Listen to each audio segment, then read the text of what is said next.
digital content creators. They function as educators, reviewers, satirists, entertainers, musicians and influencers.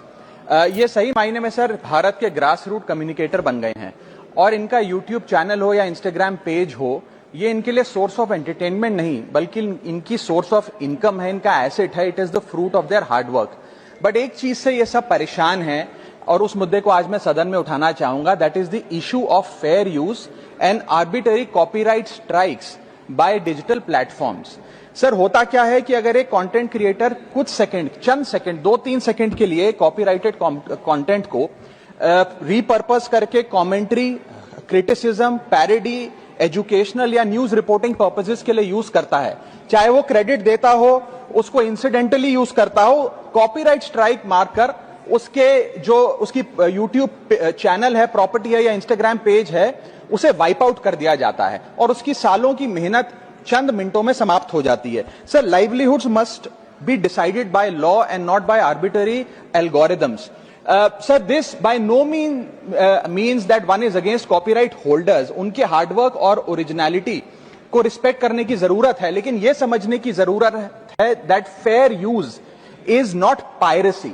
Fair use where sometimes the purpose of using this content is incidental or transformative must not tantamount to wiping out somebody's hard work. Sir, because innovation cannot grow in fear and creativity cannot survive under threat.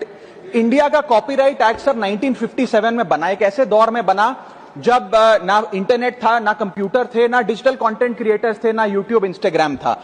And this act lakhs the very definition of digital creators.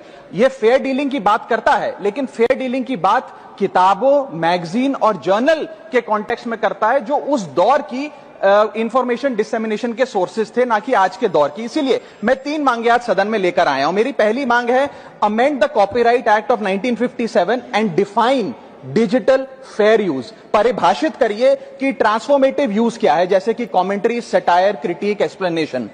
Define करिए कि incidental use क्या होता है, कि अगर background में audio visual चंद seconds के लिए चले तो वो इंसिडेंटल यूज है या पूरे कंटेंट को वो वाइप आउट करें.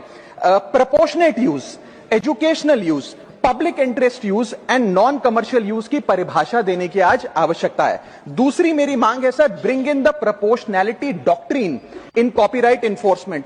कि बैकग्राउंड में मान लीजिए कुछ सेकंड के लिए कोई वीडियो और साउंड चला, उसका यह मतलब नहीं होना चाहिए कि कंटेंट क्रिएटर की सालों की मेहनत कुछ चंद सेकंड्स में समाप्त हो जाए. My third demand sir is that mandatory due process before take down.